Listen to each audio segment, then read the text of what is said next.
세계를 이끄는 IT 기업 중에 여러분 잘 아시는 구글이라고 하는 기업이 있죠. 이 구글이 자신의 회사에서 리더십에 있는 사람들, 리더에 있는 사람들이 지켜야 할 6가지 원칙에 대해서 그들이 제시하는 바가 있습니다. 혹시 아시는 분인지 모르겠는데 6가지 원칙인데요. 여러분 첫 번째 원칙이 뭘 것 같으세요? 전 세계를 선도하는 IT 구글 기업의 리더십의 첫 번째 원칙. 저도 이걸 보면 좀 재밌었는데요. 첫 번째 원칙은 리더는 팀원의 말을 도중에 끊지 말아야 한다. 네, 이게 첫 번째 원칙이었습니다. 그리고 두 번째는 뭐냐면 리더는 팀원의 발언이 끝나면 그 말을 잘 요약을 해서 자신이 팀원의 말을 귀담아 듣고 있다는 것을 꼭 확인시켜 주어야 한다. 그런 내용이 있고요. 세 번째는 리더는 모르는 걸 모른다고 정직하게 말해야 한다. 네 번째, 리더는 회의에서 모든 팀원이 반드시 한 번 이상의 발언할 수 있는 기회를 꼭 주어야 한다. 다섯 번째는 리더는 공경에 빠진 팀원이 자신의 좌절감을 털어놓을 수 있도록 도와주어야 하고 팀원들이 서로 간에 개인적인 비판을 하지 못하도록 잘 관리해야 한다. 여섯 번째, 마지막은 리더는 팀 내 갈등이 생기면 공개적인 토론을 통해서 해소해야 한다. 이것이 리더십의 6가지 원칙이에요. 여러분 6가지 원칙을 대충 들어보시니까 이 구글 IT 기업이 추구하는 리더십에게 요구하는 핵심적인 내용이 뭐라고 여러분 생각되십니까? 제가 봤을 때는 이 6가지를 대충 요약을 해보니까 이 기업이 추구하는 리더십은 서포팅 리더십인 것 같아요. 팀장이 리더가 팀원들을 잘 서포트해서 팀원들이 자신이 가진 역량을 최대한 발휘할 수 있는 환경을 조성하는 것, 그것이 바로 이 구글 IT 기업의 리더의 역할이라고 하는 것이죠. 대개 여러분 리더라고 하면 우리가 갖고 있는 생각은 이끄는 자, 그리고 뭔가를 지시하는 자라는 인식이 여전히 우리에게 남아 있어요. 세상이 갈수록 그런데 세분화되고 전문화되다 보니까 팀원들이 가지고 있는 역량을 팀장인 리더가 다 가지고 있지 못하기 때문에 아마도 이런 리더십을 추구하는 것이 아닌가 싶어요. 그래야만 가장 좋은 결과를 낼 수 있기 때문에 리더는 조정자 혹은 중재자로서 역할을 잘 하는 것이 중요하다는 것을 이 기업은 알고 있는 것이죠. 아마 성도 여러분들도 이 다니시는 회사에서 HR 파트나 이런 데서 이런 교육들을 한 번씩 하잖아요. 리더십 교육하고 뭐 서로 소통을 이렇게 해야 된다고 말하고 분명히 이런 것들을 할 겁니다. 근데 여러분 우리가 이 리더십의 원칙을 좀 주의 깊게 통해서 좀 생각해 봐야 될 것이 있습니다. 왜 이런 리더십이 되어야 된다는 원칙을 세우고 이런 것들을 여러분 교육을 할까요? 이런 리더가 돼야 된다라고 말하는 이유가 뭐겠습니까? 왜냐하면 이런 리더는 저절로 되지 않기 때문이죠. 알아서 여러분 이렇게 잘 한다면 리더가 팀원 말 끊지도 않고요, 리더가 팀원을 잘 서포팅 해주면서 이렇게 섬겨주는 역할을 저절로 한다면 굳이 뭘로 원칙을 세우겠어요? 잘 안 되니까 이런 원칙을 세우겠죠. 다들 이렇게 되어야 된다고 말합니다. 이런 리더가 좋은 리더라고 말을 해요. 하지만 잘 안 되거나 혹여 노력을 해서 이렇게 할 수는 있는지는 모르겠지만 마음에서 우러나서 이렇게 하는 리더는 그렇게 많지 않을 거예요. 왜냐하면 이런 서포트하는 리더십은 우리 본성을 거스르는 것이기 때문이에요. 우리는 서포트하기보다는 다스리려 하고 잘 조정하기보다는 통제하려고 하는 것이 우리 본성이기 때문입니다. 특별히 여러분 오늘날에는 우리가 이런 리더가 좋은 리더라고 말을 이렇게 하지만 예수님 당시에 그리고 이 성경이 쓰여졌을 당시의 리더십은 전혀 이런 리더십을 요구하지 않았어요. 오늘 본문 앞 10장 그 42절 말씀을 보면은요, 예수님께서 제자들을 불러다가 이런 말씀을 하세요. 이방인의 집권자들이 그들을 임의로 주관하고 그 고관들이 그들에게 권세를 부리는 줄을 너희가 알거니와. 여기서 이방인의 집권자들은 로마 제국의 권력자들을 뜻합니다. 여러분 로마 제국은 우리가 알다시피 힘으로 다른 나라를 다스렸던 그런 제국이에요.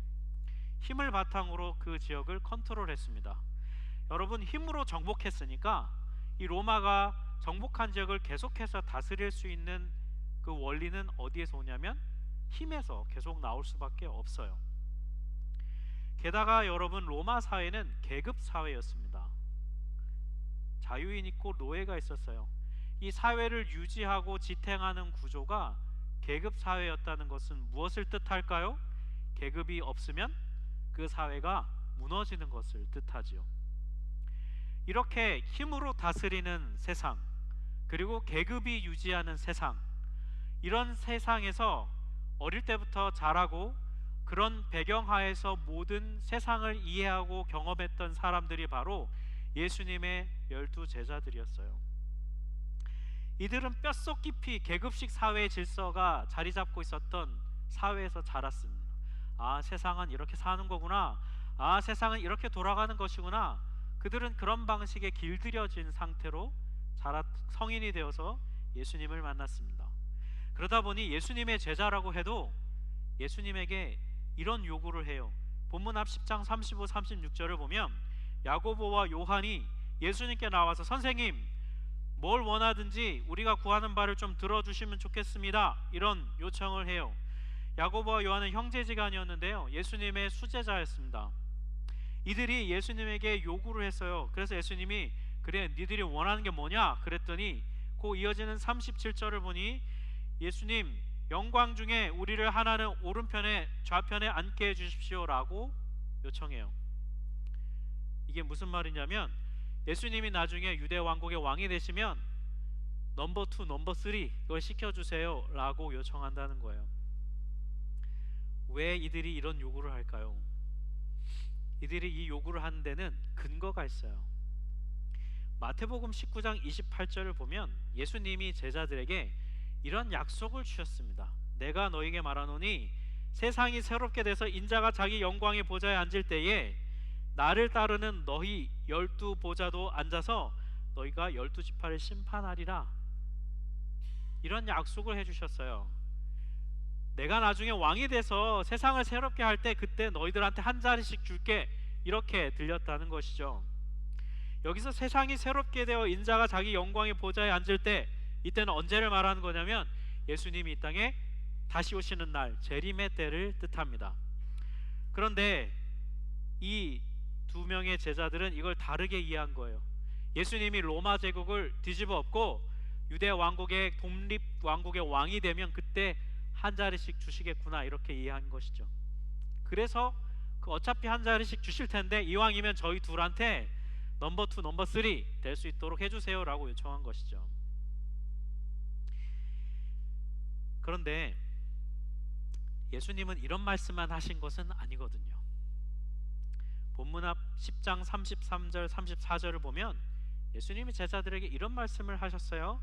인자가 대제사장들과 서기관들에게 넘겨짐에 그들이 죽이기로 결의하고 이방인들에게 넘겨주겠고 그들은 능욕하며 침뱉고 채찍질하고 죽일 것이나 그는 3일 만에 살아나리라 하시니라. 이게 뭐냐면 복음서를 읽어보면 예수님께서 당신께서 십자가에 달려 죽으실 것을 3번 예고하시는 순환 예고 본문이라고 해요. 근데 오늘 나오는 이 10장 33절 34절이 바로 마지막으로 3번째 얘기하셨을 때입니다. 여러분, 자신의 스승이 자신의 제자들에게 똑같은 내용을 그것도 3번이나 반복해서 얘기한다면 여러분, 그건 굉장히 중요한 내용일 거예요.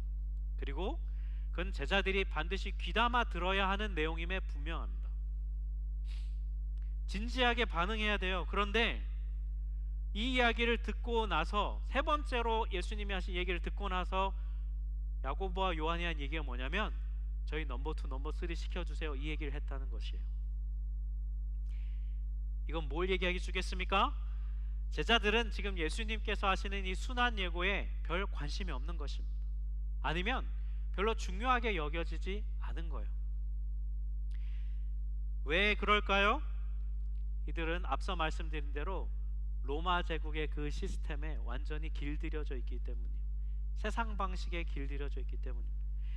스승이신 예수님께서 십자가에 죽는다고 상상도 못하고 있는 것이죠. 그러니 들어도 들리지가 않고 들어도 마음에 담겨지지 않는 거예요. 우리가 오해하면 안 되는데요, 이 야고보와 요한 이 제자들은요, 예수님에게 정말 헌신적으로 그를 따랐던 제자들이에요. 복음서를 보면 이들이 예수님께서 나를 따르라 했을 때 이들은 아버지를 버려두고 그물을 버려두고 배를 버려두고 예수님을 쫓았던 사람들입니다. 이들은 전적으로 헌신했던 사람들이에요. 그런데 오늘 이 말씀을 보니까 이들이 그렇게 모든 걸 버려두고 예수님께 헌신했던 목표가 무엇이는지를 얘기해주고 있는 거예요. 그건 결국 뭐냐면 로마 제국이 추구하는, 그리고 이 세상 질서가 추구하는 그것과 별반 다르지 않다는 것입니다. 세상에서 요구하는 그것을 얻고 싶은 거예요. 이 두 제자의 이런 모습은 또한 이 세상을 살아가는 우리의 모습이기도 해요. 이런 제자들에게, 우리들에게 예수님이 이런 말씀을 하세요. 그래, 맞다. 너희들이 살아가는 이 세상, 너희들이 살고 있는 이 로마 제국과 이 세상은 너희들이 그렇게 이해하는 방식으로 너희들을 다스리고 있다. 힘으로 다스리고 있고 계급으로 다스리고 있어. 하지만 10장 43절 보니까 너희 중에는 그렇지 않을지니, 이 무슨 뜻입니까? 너희들은 그렇게 살지 말라는 것입니다. 세상은 그렇게 가지만 너희들은 그렇게 살지 말라는 거예요. 어떻게 살라는 겁니까? 이어지는 43절과 44절 저희 같이 한번 읽어보면 좋겠습니다. 43절 44절 너희 중에 누구든지 크고자 하는 자는 너희를 섬기는 자가 되고, 너희 중에 누구든지 으뜸이 되고자 하는 자는 모든 사람의 종이 되어야 하리라. 아멘.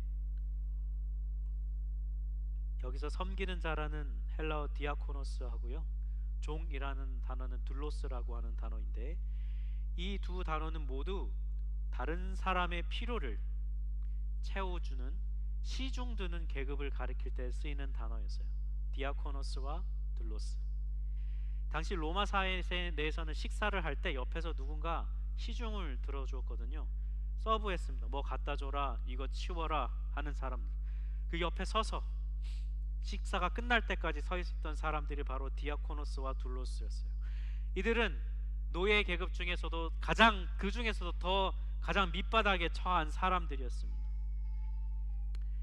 예수님의 말씀은 이런 것입니다.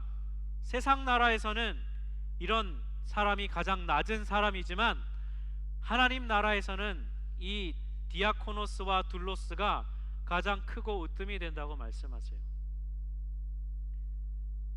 이 당시의 제자들은요, 이게 무슨 말인지 전혀 이해하지 못했을 것입니다. 그리고 저게 충격적이었을 거예요. 근데 예수님은 왜 이 디아코노스와 둘로스가 하나님 나라에서 가장 높다고 말씀하실까요? 이유가 뭐겠습니까? 하나님께서 그를 높여주시기 때문이에요. 하나님이 높여주시기 때문에 그가 으뜸이라는 것입니다. 베드로전서 5장 6절 말씀을 보면 이런 말씀이 있어요. 그러므로 하나님의 능하신 선 아래에서 겸손하라. 때가 되면 너희를 높이시리라. 아멘. 우리는요, 좀 조바심이 많이 있습니다. 사람들이 조금만 나를 무시하는 것 같으면 금세 화를 내고 분노해요. 자기를 알아주지 않으면요, 서운해합니다.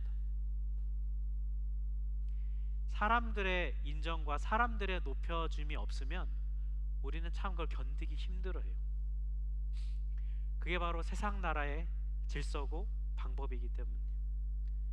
그런데 오늘 예수님은 그럼에도 섬기는 자로 종으로 살아라, 디아코노스와 둘로스로 살아라 라고 말씀하세요. 왜냐하면 사람들이 높여주지 않아도 하나님이 높여주실 것이기 때문입니다. 이게 하나님의 약속이에요. 만약 이 말씀이 진리라면 우리는 신앙생활하면서 반드시 우리가 계속해서 우리에게 물어야 할 질문이 한 가지 있어요. 나는 이전보다 더 섬기는 자로 살고 있는가? 단순히 봉사 많이 해라 이런 말 아니고요, 내가 살아가고 있는 삶의 자리에서 나는 이전보다 더 깊은 섬김을 행하고 있는가? 나의 가정에서, 나의 직장에서, 그리고 내가 함께하고 있는 이 교회 공동체에서 나는 내가 속한 곳에서 이전보다 더 섬기는 자로 살고 있는가? 이 질문을 우리는 던져보아야 돼요. 왜냐하면 그래야 하나님이 우리를 높여주실 수 있기 때문입니다. 그래야 우리가 하나님 나라에서 높은 자라고 평가받을 수 있기 때문이에요. 우리가 그리스도인이 왜 섬기는 자와 종으로 살아야 할까요? 이유가 뭡니까? 그리스도인은 착하게 살아야 되기 때문일까요? 아니고요. 그리스도인이 섬기는 자로 살아야 하는 이유는 우리 주인이신 예수님께서 그렇게 사셨기 때문이에요. 마가복음 10장 45절, 오늘 본문 이 말씀은 마가복음의 주제가 되는 말씀이에요.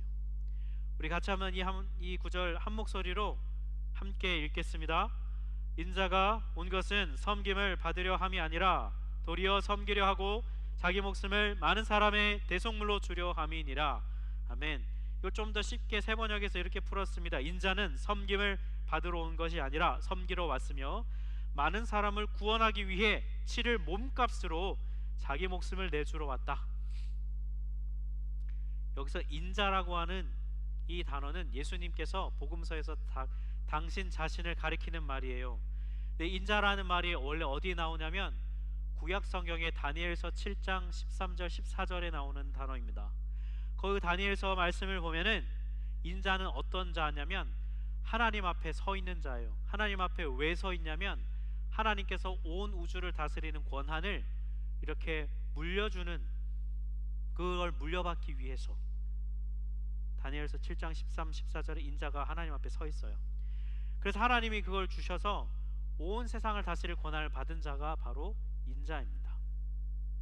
다니엘서 7장 14절을 보면 그랬더니 어떻게 됐습니까? 모든 자들이 그를 섬겼어요. 여기서 그는 인자입니다. 모든 다스릴 수 있는 권한을 받은 자, 그가 인자예요. 그러니까 인자는 원래 누구를 가리키냐면 모든 사람을 다스릴 수 있는 권세를 가진 자로서 모든 사람이 그를 섬기는 자, 그가 바로 인자였어요. 복음서에서 예수님이 나는 인자는 이렇게 말하실 때는 이런 의미를 갖고 있어요. 그런데 예수님께서 뭐라고 얘기하시는 거냐면, 그래, 내가 그 인자가 맞다. 사실 나는 모든 사람의 섬김을 받아야 하는 자다. 그런데 나는 그거 받으려고 온 게 아니고 나는 오히려 섬기러 왔다는 거예요. 이유가 뭐냐면 모든 사람이 구원받게 할 수 있도록 하기 위해서, 자기 몸을 몸값으로 지불하기 위해서. 이런 예수님께 감사한 마음 가지시기를 바랍니다. 이 대림절에 이 예수가 나의 주인이라고 고백하는 우리가 되기를 바랍니다. 우리가 그렇게 고백하면요, 우리도 예수님께서 가신 길을 따라가야 합니다. 섬김은 미덕이 아니에요. 나 이런 봉사한다, 나 이런 섬김한다, 스스로 뿌듯해하고 자기 만족하기 위해서 섬기라고 성경은 말하지 않아요. 그리스도인에게 섬김은 선택사항이 아니라 섬김은 삶의 방식이에요. 왜 그러냐면 잘 생각해 보세요. 우리가 구원받은 방법이 무엇입니까? 예수님의 섬김으로 구원을 받았어요. 그리고 하나님은 오늘날에도 동일하게 그 방법으로 이 세상을 구원해 가십니다. 그러니 오늘날 이 세상을 구원해 가시는 하나님의 그 뜻, 즉 섬김을 행해야 한다는 자가 누구냐면 바로 교회입니다. 교회가 이 땅에서 섬길 때 이 세상이 구원을 경험하는 것이죠. 그러니 오늘 우리에게 맡겨진 사명은 섬김인 것이죠. 우리가 섬길 때 내 주변 사람들에게, 그리고 바로 이 세상에 구원이 드러나는 것입니다. 오늘날의 교회는 이 모습을 회복해야 합니다. 세상은 여러분 너무 잘 아시잖아요. 세상은 그냥 제 갈 길을 계속해서 갑니다. 세상은 섬김 어림없습니다. 이기적이고 자기중심적으로 살아요. 우리가 보면 굉장히 약오르고요, 굉장히 어이없고요, 그리고 굉장히 못된 마음을 품도록 우리를 유도해요. 세상은 예전부터 그래왔고 앞으로도 계속 그럴 것입니다. 하지만 교회는 그래서는 안 됩니다. 교회는 세상과 다른 길을 가야 합니다. 예수님께서 오늘 본문의 제자들을 불러 모아놓고 그들에게 하신 말씀, 너희들은 그렇지 않을지니, 너희들은 그렇지 않을지니 라고 하시는 이 말씀을 우리는 들어야 합니다. 오늘 있을 정기총회와 신임 임원 선거도 우리 하나교회가 세상과 다른 길을 가려는 마음으로 치루어져야 합니다. 여러분, 이 세상에서 살면서 또 교회에서 회의하면서 싸운 얘기 정말 많이 들으셨죠? 그리고 직접 경험하신 분들도 있잖아요. 서로 편을 나와 싸우고 내 목소리가 옳다고 끝까지 목소리를 굽히지 아니하고 내가 더 높은 자리를 선점하려고 싸우는 모습을 보면 세상과 똑같은 길을, 아니 더한 길을 가는 것이 교회의 모습이에요. 그런 이 세상에서 우리 하나교회는, 또 이 땅의 교회는 너희들은 그렇지 않을지니라고 하는 이 예수님의 말씀을 따라가야 합니다. 저도 교회 오래 몸담았고 여러분 교회에서 오래 함께 해보셨으면 교회에서 보통 선거할 때 그리고 투표할 때 이런 마음으로 하는 경우가 참 많이 있습니다. 나만 아니면 돼. 그런 마음 참 많으죠, 그죠? 선거하자고 모아놓고 회장 후보 추천해 주세요 그러면 꼭 추천하고 딴 사람 추천 많이 하잖아요. 나만 아니면 되니까.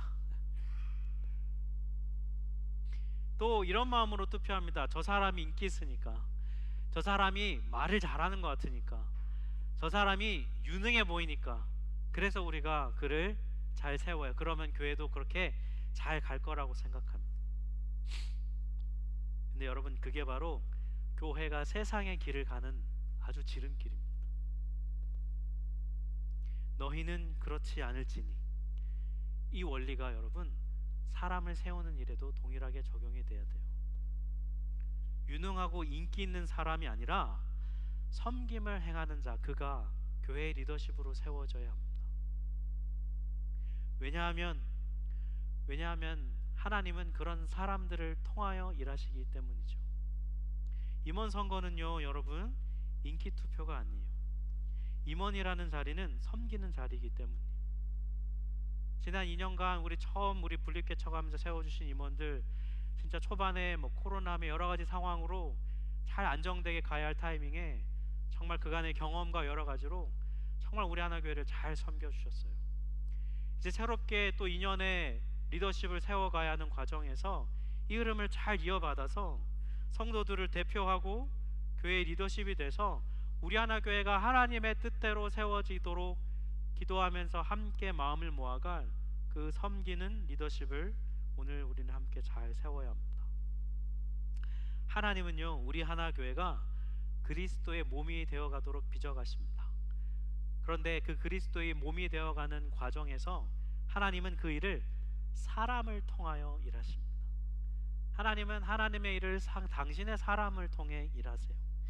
특별히 많은 우리 그리스도의 몸으로서 이 자리에 계신 셀리더, 우리 팀장, 리더십 교사들 많이 있지만 특별히 그 일에 가장 앞장서야 할 자들이 바로 오늘 세워질 임원들이에요. 오늘 우리가 함께 기도하면서 정말 이 임원 선거를 통해서 우리 하나교회가 너희는 그렇지 않을지니라고 하는 예수님의 가르침을 따라가는 그 일에 함께 앞장서서 그 섬김을 행할 자들이 잘 세워지도록 모두가 다 성령의 인도함을 받아 이 일이 세워갈 수 있도록 함께 기도하면서 이 일을 함께 행해야 합니다. 우리는 지금요 사람이 되어 이 땅에 오신 예수님의 탄생을 기다리는 대림절 절기 보내고 있어요. 예수님께서 오늘 말씀을 통해서 당신께서 오신 이유는 섬김을 위함이라고 말씀해 주셨습니다. 이 예수님의 섬김의 이유는요 그런데 당시 사람들의 섬김의 이유와 달랐습니다. 당시 사람들이 디아코노스로서 둘로스로서 섬겼던 이유는 뭐냐면 그들의 계급이 낮았기 때문이에요. 그들은 섬기는 계급의 사람이었기 때문입니다. 의무로 섬겨야만 했어요. 하지만 예수님의 섬김은 의무가 아니었습니다. 예수님의 섬김을 받으셔야 할 분이었어요. 그런 분이 도리어 사람을 살리기 위해 섬기셨던 것은 바로 사랑 때문이었습니다. 섬김을 받아야 할 분이 도리어 섬긴 것이죠. 그리고 그런 예수를 하나님은 높여주셨습니다. 우리도 마찬가지입니다. 예수님의 오심에 감사하고 예수님의 그 십자가 구원의 은총의 기쁨의 마음이 있고 예수를 주로 고백한다면, 사랑하는 성도 여러분, 우리도 예수님처럼 이 땅을 살아가야 합니다. 너희는 그렇지 않을지니 라고 하는 이 말씀에 우리 또한 귀를 기울여야 합니다. 세상이 아무리 그 길을 간다 해도 교회는 하나님의 길을, 이 예수의 길을 가야 합니다. 그것이 우리 하나교회가 이 땅에 세워진 목적이며, 오늘 사람을 통해, 세운 일을 통해, 정기총회를 통해 하나님이 우리에게 원하시는 것입니다. 여러분의 삶 속에, 또 특별히 오늘 이 예배 후에 정기총회 가운데 이 은혜가 있기를 간절히 축원합니다.